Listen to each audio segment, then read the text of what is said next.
Baik, assalamualaikum warahmatullahi wabarakatuh. Selamat pagi, sahabat Bang Eko Ngopi.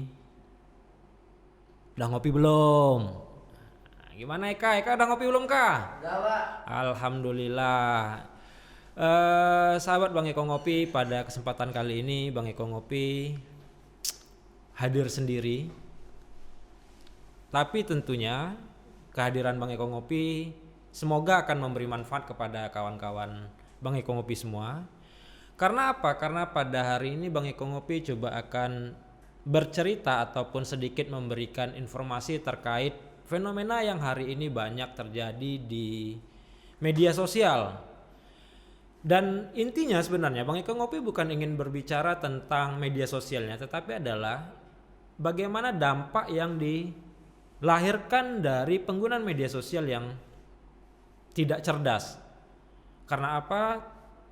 Kalau boleh kita jujur, pada akhir-akhir ini ada kecenderungan budaya kita dalam menggunakan media sosial sepertinya kurang memasukkan nilai-nilai etika, nilai-nilai moral, nilai-nilai adat dan kebiasaan yang selama ini kita pegang teguh sebagai orang Indonesia dan terutama orang-orang yang beragama.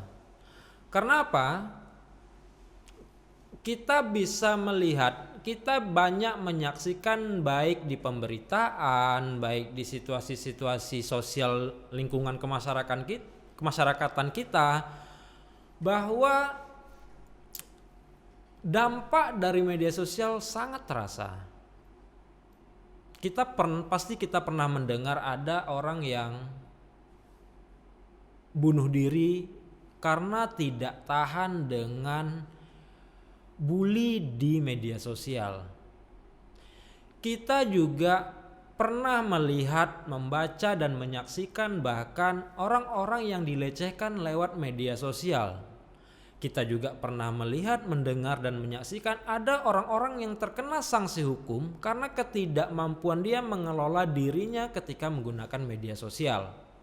Nah, karena fenomena-fenomena inilah kemudian Bang Eko Ngopi hari ini tertarik untuk membicarakan tentang cyberbullying, yaitu tindakan bully melalui dunia cyber.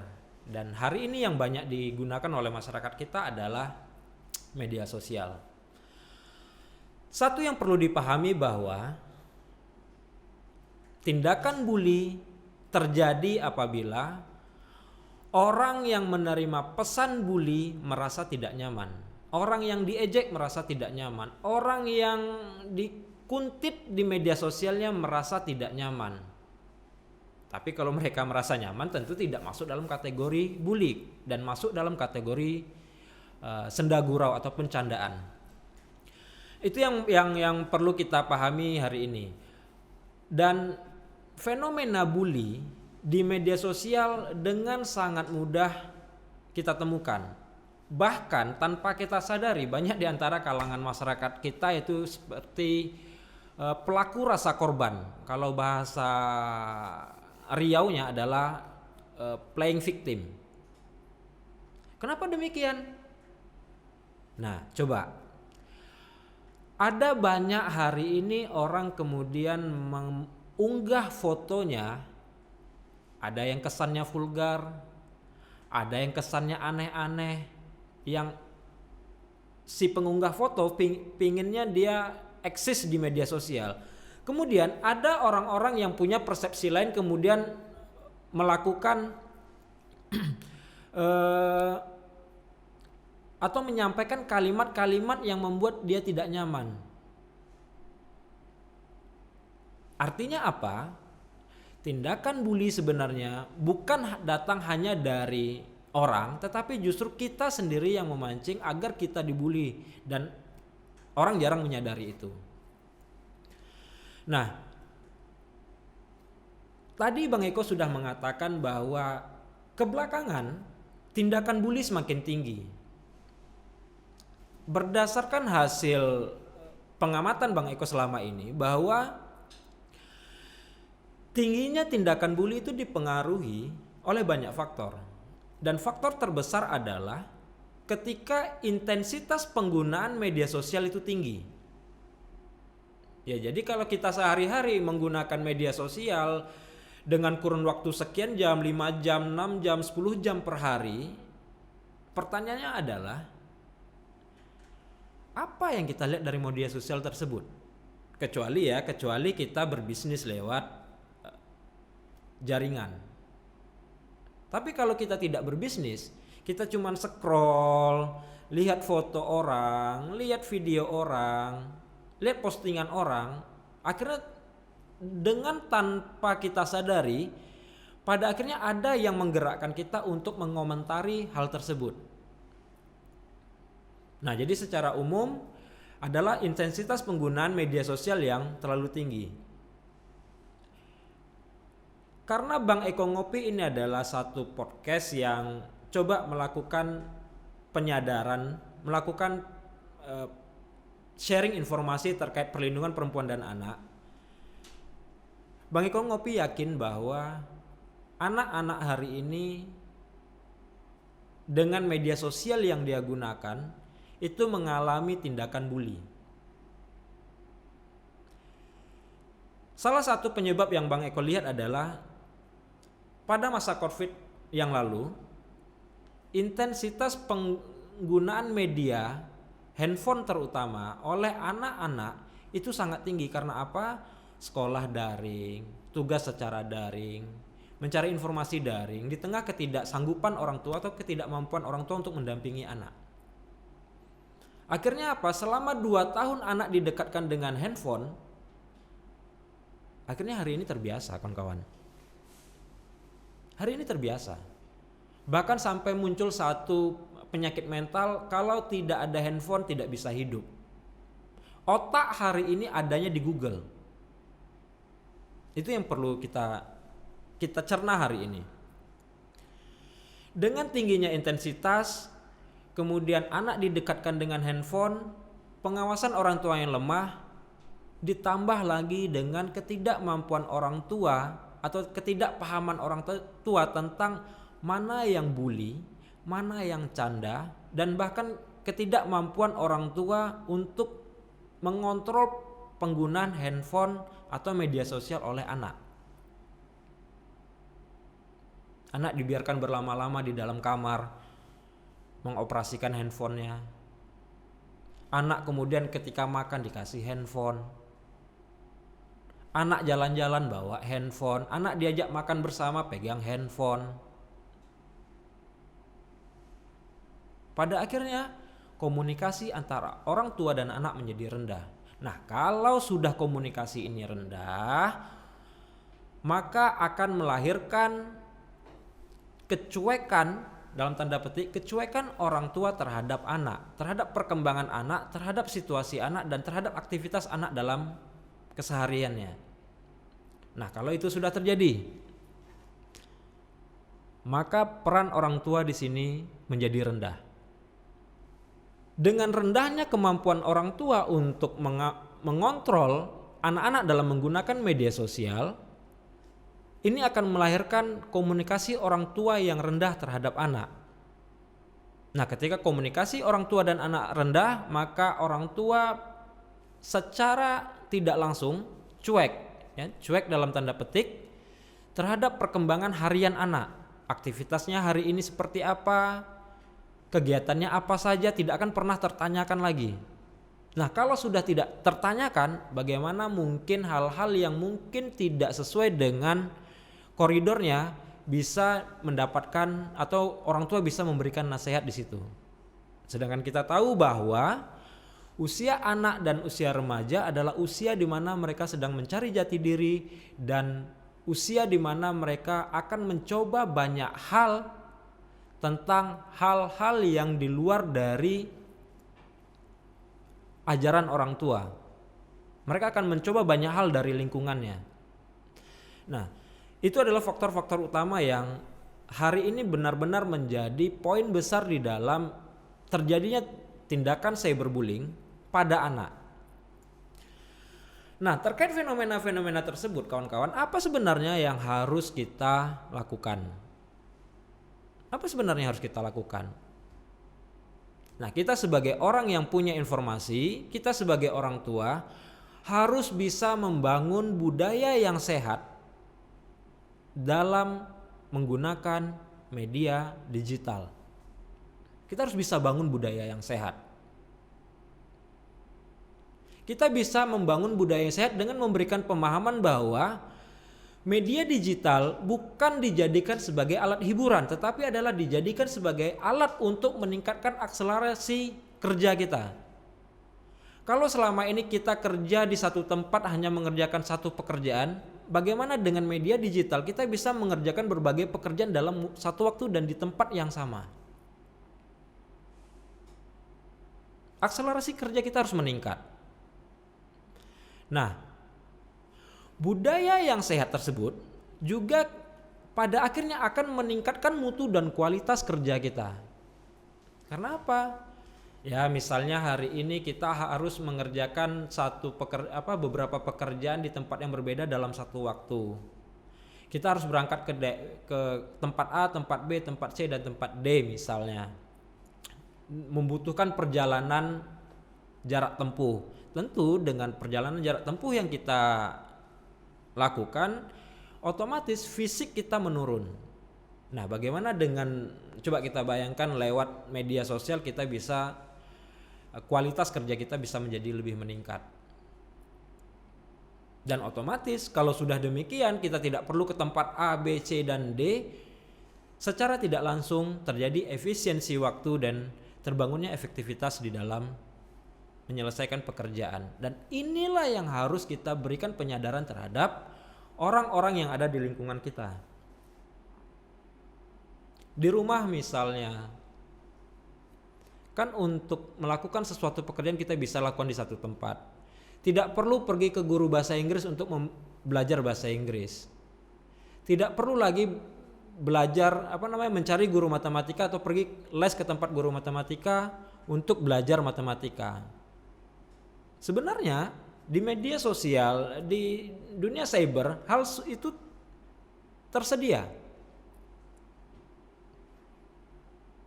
Semua tersedia karena kita sudah banyak contoh. Coba lihat salah seorang selebgram yang bernama Vicky Naki misalnya, asal dari Riau, bisa menggunakan atau bisa mengucapkan atau bahkan bisa berkomunikasi dengan orang berbagai negara dengan bahasa-bahasa negara tersebut. Dan semua dipelajari lewat media sosial, yaitu YouTube. Bayangkan kalau seorang Vicky Naki harus belajar ke 5 orang guru bahasa asing. Waktu, biaya, tenaga, pikiran, berapa banyak yang harus digunakan. Nah, ketiga hal tersebut, maka yang harus kita lakukan adalah bagaimana cara kita bisa menciptakan kerja yang cerdas, kerja kreatif, dan kerja inovatif. Makanya kawan-kawan, pada hari ini kalau kita lihat di berbagai tempat, misalnya di salah satu coffee shop, ada banyak orang membuka notebook, laptop, dan sejenisnya. Artinya apa? Pekerjaan hari ini bisa dikerjakan di mana saja. Karena orientasinya adalah pekerjaan selesai, bukan tentang bagaimana cara mengerjakannya. Dan ini juga selaras dengan apa yang diinginkan oleh pemerintah Republik Indonesia. Bagaimana kita bisa melahirkan sebuah pekerjaan dengan cara yang cerdas, dengan kreatif dan inovatif.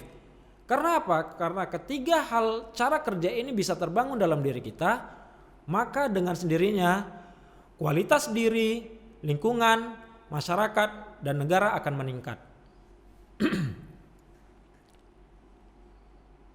Maka sehingga tidak ada lagi kesempatan kita untuk mengomentari postingan atau unggahan orang lain dengan hal-hal yang tidak penting. Kan khawatir kita kan ketika ada yang mengunggah postingan cemungut terus kita komentari. Kalau komentarnya positif, aman. Kalau komentarnya negatif, lumayan loh. Ketika kita dilaporkan karena perbuatan tidak menyenangkan, itu ada sanksi pidananya. Ada sanksi pidananya. Udah ada berapa banyak pemberitaan terkait sanksi pidana karena ketidakmampuan mengontrol diri untuk mengunggah sesuatu dan pada akhirnya menerima sanksi atas tuduhan pencemaran nama baik. Dan salah satu contoh terdekat hari ini adalah yang dialami oleh orang Riau atau masyarakat Riau yang memposting sesuatu tentang polemik yang terjadi di tubuh kepolisian. Dijemput langsung oleh pihak Polda Metro Jaya ke Pekanbaru karena dianggap melakukan pencemaran nama baik. Terus manfaatnya bagi kita apa? Melakukan hal-hal yang demikian.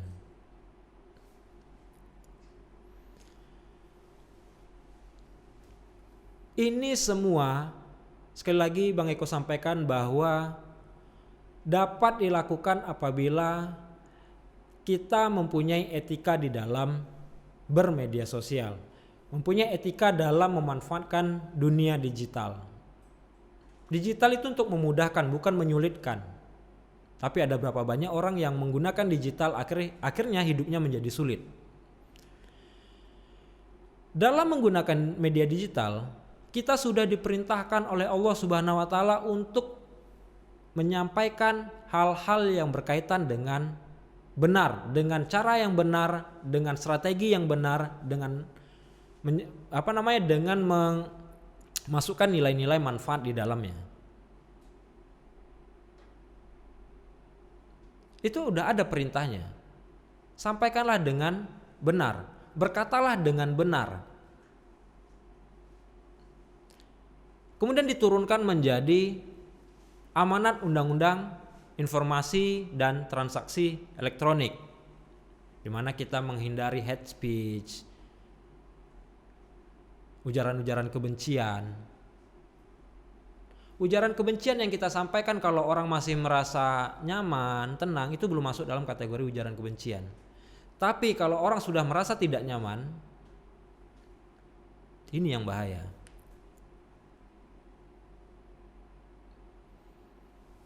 Caranya bagaimana? Pertama, kita harus hindari isu-isu yang sensitif. Harus hindari isu-isu yang sensitif. Apakah benar segala isu sensitif harus kita hindari? Tentu tidak. Nah, bagaimana supaya kita aman dari isu-isu yang sensitif ini? Pastikan bahwa kita adalah orang yang tepat. Ketika bicara politik, pastikan kita adalah orang yang mengerti, paham tentang politik. Ketika bicara tentang kriminal, maka kita harus mengerti kita harus menjadi orang yang mengerti tentang dunia kriminal dan hukum-hukum dalam pidana. Kita bicara sesuai dengan kepakaran kita saja. Kalau tidak apa? Akhirnya kesalahan-kesalahan dalam berstatement itu yang kemudian melahirkan ujaran-ujaran kebencian. Dan jangan lupa kawan-kawan, lakukan cek, recheck, dan cross check terhadap informasi yang disampaikan. Nah, apalagi hari ini dengan berkembangnya media sosial, kita banyak disuguhkan dengan pemberitaan lewat media sosial. Kemudian misalnya lewat Instagram kita ada video-video singkat yang dipotong-potong. Pastikan dulu kebenarannya. Lihat tayangan secara utuh. Karena ada banyak motif hari ini dalam pemanfaatan media sosial dan itu yang harus kita hargai. Dan itu yang harus kita perhatikan. Karena apa? Dengan menghargai orang lain berarti kita sudah menghargai diri kita sendiri. Ingat, dengan kita menghargai orang lain berarti kita menghargai diri kita sendiri. Maka dari itu, stop orientasi penggunaan media sosial untuk yang namanya social climbing. Stop. Jangan menggunakan media sosial untuk orientasi social climbing atau panjat sosial. Mungkin memanfaatkan persoalan orang lain untuk agar bagaimana kita diperhatikan orang, viewer kita meningkat, subscriber kita meningkat dan lain sebagainya. Stop lakukan hal-hal tersebut. Stop dengan mengunggah statement-statement yang bernuansa hate speech atau ujaran kebencian. Kemudian stop dengan mengunggah yang namanya hypebeast. Memperlihatkan hidup mewah yang hari ini banyak dilakukan oleh para konten kreator yang ini outfit kamu berapa harganya, ini berapa harganya dan lain sebagainya. Nah, kalaupun itu diinformasikan, manfaatnya apa? Ini mohon maaf untuk kawan-kawan yang sudah membangun channel-channelnya terkait fenomena hidup hypebeast. Manfaatnya apa? Bukankah dengan seperti itu justru melahirkan kecemburuan-kecemburuan sosial? Bayangkan ketika kecemburuan sosial terjadi, akhirnya terjadi hal-hal yang tidak diinginkan, yaitu pemaksaan diri untuk bisa hidup dalam status sosial yang sama. Oh, ternyata hari ini orang menggunakan produk telepon selulernya A, B, C, kemudian memaksakan diri pengen A, B, C juga. Pada akhirnya akan melakukan tindakan-tindakan yang tidak terpuji. Stop melakukan dramaturgi di media sosial. Dan stop melakukan hal-hal yang tidak terpuji lainnya. Supaya apa? Supaya bangsa Indonesia punya kemampuan memanfaatkan media sosial yang baik, sehat, dan benar. Nah, kalau itu yang terjadi, maka secara psikologis, secara ketahanan masyarakat Indonesia akan meningkat. Nah, bagaimana hal itu semua bisa terjadi? Kita pastikan bahwa kita ini selalu merasa diawasi. Ketika kita ingin mengungkap ujaran kebencian, pastikan kita selalu merasa diawasi oleh ada rakib, ada atid. Selalu merasa diawasi oleh Allah Subhanahu wa taala, oleh Tuhan yang Maha Esa. Karena dikatakan bahwa sebesar biji zarah pun, apapun yang kita lakukan akan mendapatkan imbalan. Kalau dia berbentuk kebaikan maka diberikan imbalan berupa pahala, tapi kalau dalam bentuk keburukan maka diberikan imbalan berupa hukuman. Karena apa? Setiap yang kita lakukan itu pasti ada perhitungannya, ada hisapnya. Ada perhitungannya. Apalagi di media sosial, banyak ustadz dan ulama mengatakan bahwa keburukan yang kita sampaikan di media sosial maka akan menjadi dosa jariah bagi kita. Selama itu masih ada, maka akan bernilai dosa bagi kita. Selalulah memetik manfaat kawan-kawan dari apa yang ada di media sosial. Jadikan media sosial sebagai arsip untuk kita berkreasi, berkreativitas, agar orang-orang termotivasi untuk mengikuti jejak kita. Karena kita dalam memanfaatkan media sosial, kita punya tanggung jawab sosial di dalamnya. Tanggung jawab bagaimana memperbaiki keadaan yang tidak baik menjadi baik. Jadikan media sosial itu sebagai sarana kebaikan, untuk mengumpulkan kebaikan. Jangan dijadikan sebagai alat untuk sekadar eksistensi diri yang entah apa-apalah namanya. Apalagi hari ini banyak orang yang pengen glowing, pengen cantik, kemudian diposting kelihatan cantik, begitu nanti mendapatkan statement-statement pelecehan atau merasa dilecehkan, kemudian merasa sebagai korban pelecehan. Akhirnya apa? postingan menjadi seperti senjata makan tuan. Dan negara sudah menetapkan sanksi-sanksi untuk penggunaan atau pemanfaatan media sosial yang tidak baik. Menurut pasal 27 ayat 3 Undang-Undang nomor 19 tahun 2016, yaitu akan mendapatkan penjara paling lama 4 tahun dan denda paling banyak 750 juta. Kemudian di pasal 28 ayat 2 Undang-Undang nomor 19 tahun 2016 juga, yaitu penjara paling lama 6 tahun dan denda paling banyak 1 miliar. Yang 750 juta tadi, yang sanksi pasal 27 tadi, itu berkaitan dengan penghinaan dan pencemaran nama baik. Tapi kalau sudah masuk kepada isu sara, maka penjara paling lama 6 tahun dan denda 1 miliar. Akibat apa? Akibat kita tidak mampu mengontrol diri kita untuk mengomentari hal-hal yang di luar dari batas kemampuan pengetahuan kita.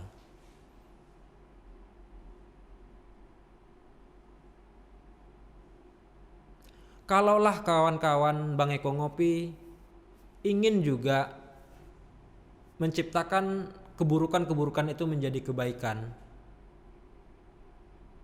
bukankah Rasulullah sudah mengajarkan bahwa ketika kita melihat sebuah kezaliman, ada 3 hal yang bisa kita lakukan. Pertama, perangi dia dengan pedang. Kalau tidak mampu, perangi dia dengan perkataan ataupun dengan pena.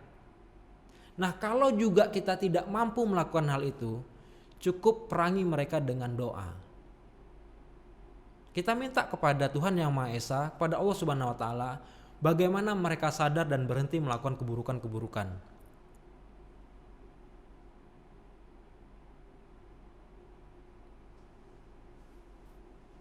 Begitu rumitnya kehidupan masyarakat di media sosial hari ini sebenarnya. Cuman banyak pihak atau ramai pihak yang tidak menyadari itu. Sebenarnya kita berkeluh kesah dengan dinamika, dengan fenomena, dengan dampak. Sebenarnya kita berkeluh kesah sudah. Banyak yang tidak tahu bagaimana cara jalan keluarnya. Nah, maka dari itu pada kesempatan kali ini Bang Eko Ngopi dalam konten kali ini tidak mengundang orang atau tidak mengundang narasumber, tetapi Bang Eko Ngopi coba ingin berbagi tentang bagaimana keluar dari jerat media sosial atau budaya yang tidak sehat dalam pemanfaatan media sosial. Kawan-kawan Bang Eko Ngopi dimanapun berada, baik yang lagi ngopi ataupun tidak sedang ngopi, jika kata sudah tidak lagi bermakna atau jika kata tidak bisa memberikan makna, maka lebih baik diam. Diam bukan berarti kita menyerah pada keadaan, tapi diam adalah bentuk protes yang sebenarnya kita terhadap keadaan.